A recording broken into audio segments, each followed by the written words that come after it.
has taken to Twitter to express her thoughts on Harry and Meghan's new website. She said H&M hated our royal family, so seemed to be working on one of their own. They have a new website, Sussex.com, the office of Prince Harry and Meghan. It's full of exaggeration and pomposity and is a spiteful attack on the real royals who must do something. Angela Levin is a royal commentator and biographer. She's here. So, Angela, what's their ploy? Well, I think their ploy, which has been going now quietly, perhaps undercover most of the time, since they left the royal family, was to produce a different sort of modern, woke, trendy royal family wherever they are. At the moment, it's in America, so that's where they're trying to do it.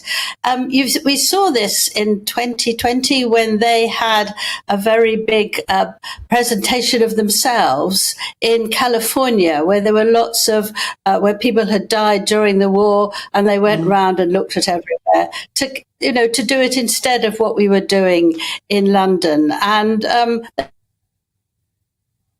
absolute cheek to take the coat of arms, and it's just Meghan, it's not Harry, and put that at the top of their website.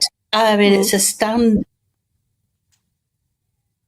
Well, I mean, they would argue that the Sussex is their name and their family name, so them using that is fair enough. But I agree. How did they justify using the royal crest, which that is royal, and they shouldn't be using it?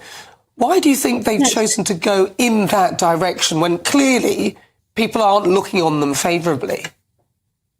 Well, I think it's quite evil, really. They wanted to use all these things when they first wanted to leave the UK.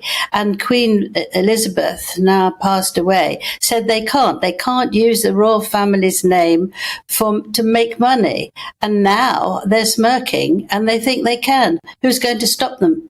But what's awful is that they've picked a time where King Charles is unwell and William is facing, looking after his wife and his children. They did the same thing with the late Duke of Edinburgh.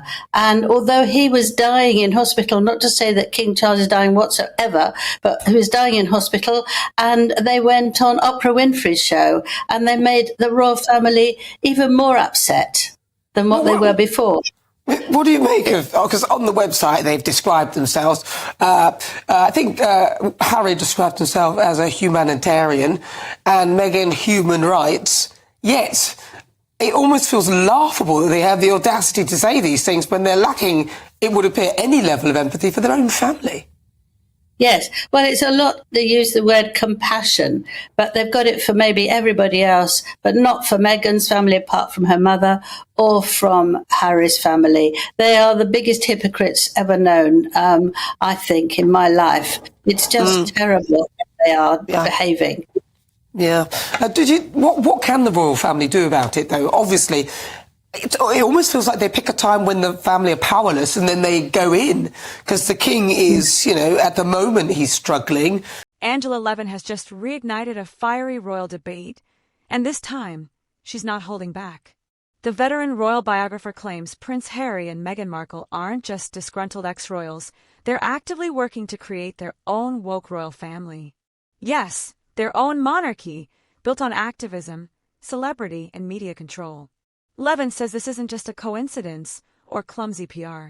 It's a carefully orchestrated campaign to redefine what royalty means on their own terms while taking direct shots at the institution they left behind. Let's connect the dots.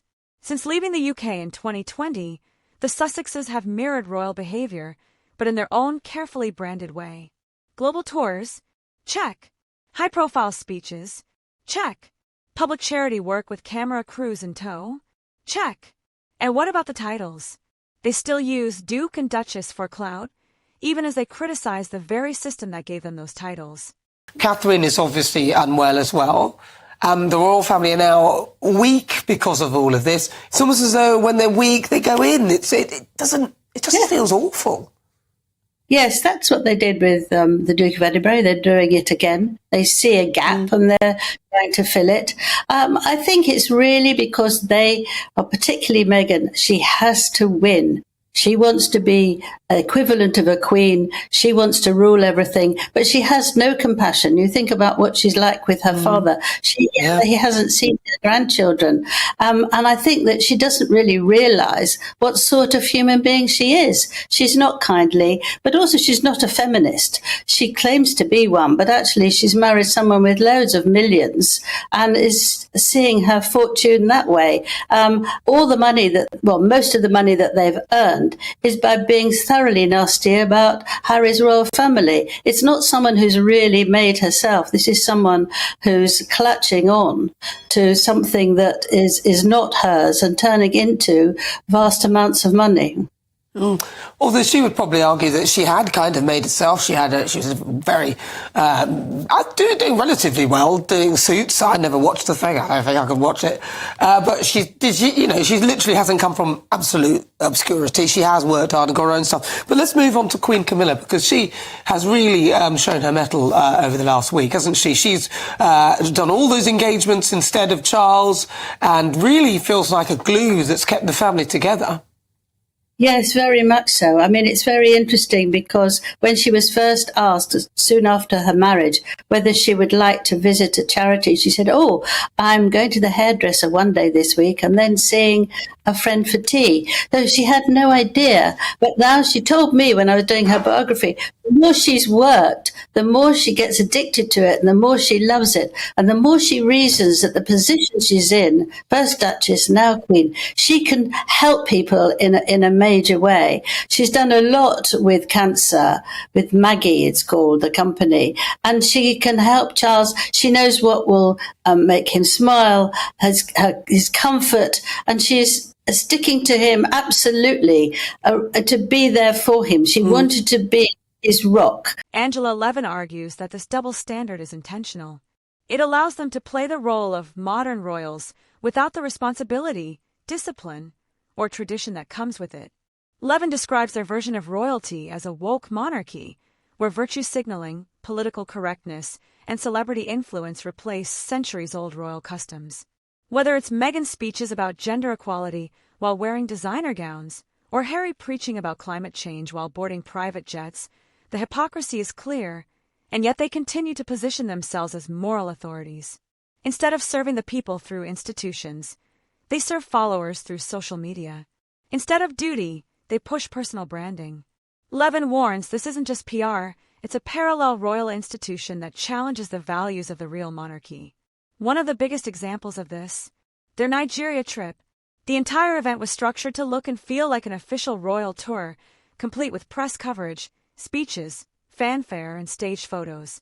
But it wasn't sanctioned by Buckingham Palace. This wasn't just a coincidence. It was a test run, a prototype of their own independent, self-declared royal platform. And the fact that international leaders are entertaining this format, that should alarm anyone who supports the traditional monarchy. Angela Levin believes Harry and Meghan's true goal is to undermine the royal institution while keeping the prestige. By pushing progressive politics under the banner of modern royalty. And she absolutely is. And he must be, without a doubt, so much happier that she is there. Well, I mean, what is it that Diana said? She said she couldn't compete with that. That was true love. Even Diana recognised that the two of them. Yeah, sometimes they're just two people that are meant to be together, and unfortunately for anyone who gets in the way of that, for whatever reason, it's tragic though it is, they feel like they're meant to be together. What about the fact, though, that even whilst the king isn't well, and it would appear, as we hear, reports are saying that Harry didn't want to be in the same room as Camilla, though, when he came to visit Charles. I mean, and how do we know that? Well, I think a friend told a friend told a friend, and it's got dribbling out. I mean, Meghan has been with King Charles nearly all the time that Harry has come, because really he's just been shouting at him, one demanding money and one demanding that he apologise for the bad treatment Meghan has had. That's not really true, because look what she's doing now. She's fine. But Charles loves Harry, loves him as a son, but hates what he's doing. And he won't let himself be drawn in. Whereas Meghan is just there quietly. She's not interfering, but she's just there. That makes Harry very cautious about what he's saying.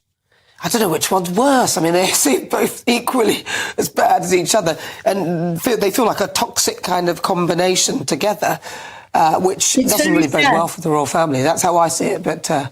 Yeah, it's very sad, because if you meet someone right, they bring out the best in you. And I think that this couple have brought out the worst in each other, and it's horrendous. And they turn everything into darkness except them, who are amazing. You know, the times that they feel victims, oh, the poor things. Yeah. That's really an acting part of how they live. And the rest of it, they are global, honourable, amazing people that the world is so pleased to have. So it's all a sort of nonsense dance, really, that is so upsetting. Yeah, it is. It's very upsetting. I'd actually like to see them happy and everyone getting on. And I can't bear the soap opera that we're watching, but it is quite addictive watching because. But very briefly, Beatrice and Eugenie. Now they're being urged to step up. Is that right? They're a possibility, but I don't really think so. Beatrice is very stable, very good, but I think they wonder whether they will pass on to Harry all the pieces of information. They don't want to give them information that them or buy, some Netflix will buy and give them another contract. Yeah, well, listen, Angela Levin, thank you very much. Always a pleasure to talk to you. The brilliant royal biography. She wrote Harry's biography, the proper biography, not some ghost-written thing. Angela Levin, thank you so much. Lovely to talk to you. They're essentially telling the world, we're better than the old royals. We're the future.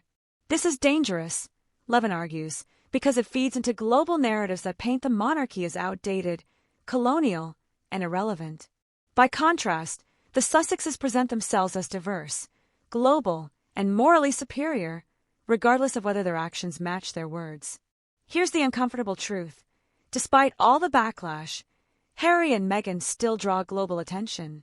Their every move is covered, their branding is strong, and their alternative monarchy is growing through Netflix, Spotify, book deals, public speeches, and global tours.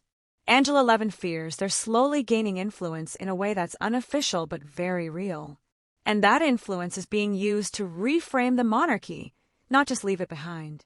If Angela Levin is right, we're not just witnessing a feud, we're watching a royal rebellion unfold in real time. A rebellion dressed in designer suits, masked in activism, and powered by celebrity. So ask yourself, are Harry and Meghan really just misunderstood ex-royals? Or are they building a monarchy of their own, one where they make the rules and the real crown becomes the villain? Let us know what you think in the comments. Is this modern leadership or a woke illusion of power?